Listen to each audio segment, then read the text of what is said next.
l'heure, j'aimerais vous accueillir. Xavier Verza, bonjour. Bonjour Monsieur Descaillés. Vous représentez ici le mouvement ATD Carmonde. Des jeunes et des adultes vont aller interpeller les Nations Unies. Vous pouvez nous dire de quoi il s'agit ?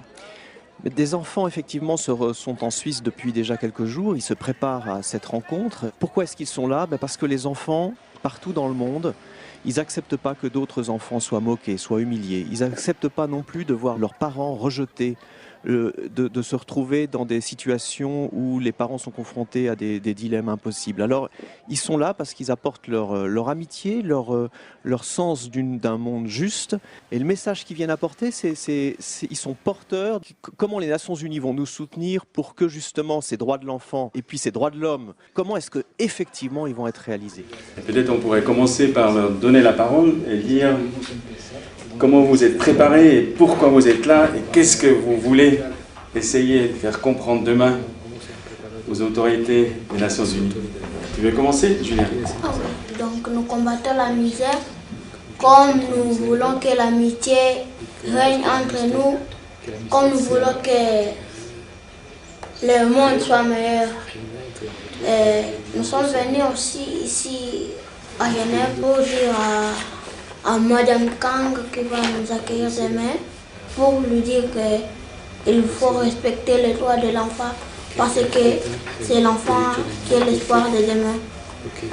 Aquí yo me quedo sorprendida también de que en Europa todavía viven estas situaciones, de que un niño no puede vivir con su familia porque es, yo creo, un derecho que se debe respetar porque una mamá no puede estar separado de su hijo, sino lo más importante son los valores de vida que puedes enseñar a tu hijo para que él también sepa luchar en la vida.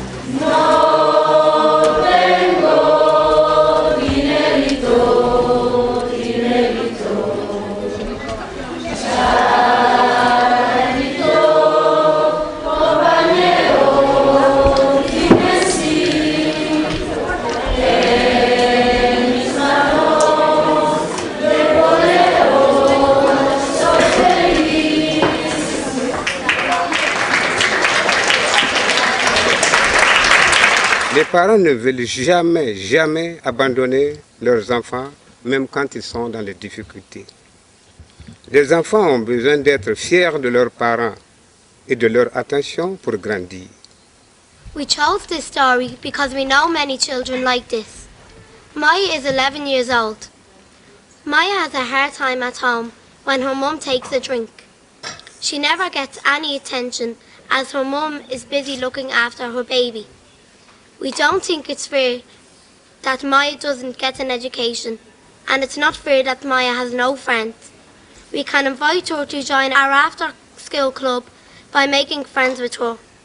We can tell Maya that she's not the only person to feel that way, that no one will judge her, and everyone is really nice.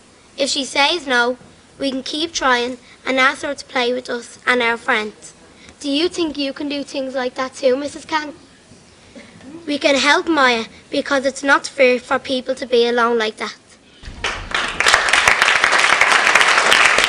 Il faut avoir le courage d'aller vers ceux qui sont en difficulté, ceux qui sont jugés injustement.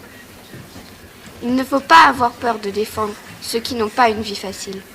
Nous, on aimerait que les Nations Unies aient aussi ce courage de lutter contre cette injustice de la vie qu'est la pauvreté. Thank you very much for these wonderful stories of solidarity from children to children. When you help your fellow students, friends in school who are having problems in the families, who have a blind father to support but who wants desperately to stay in school. We talk to governments so that they can come up with policies and implement those policies so that children can get education. But that's not enough. You have to help.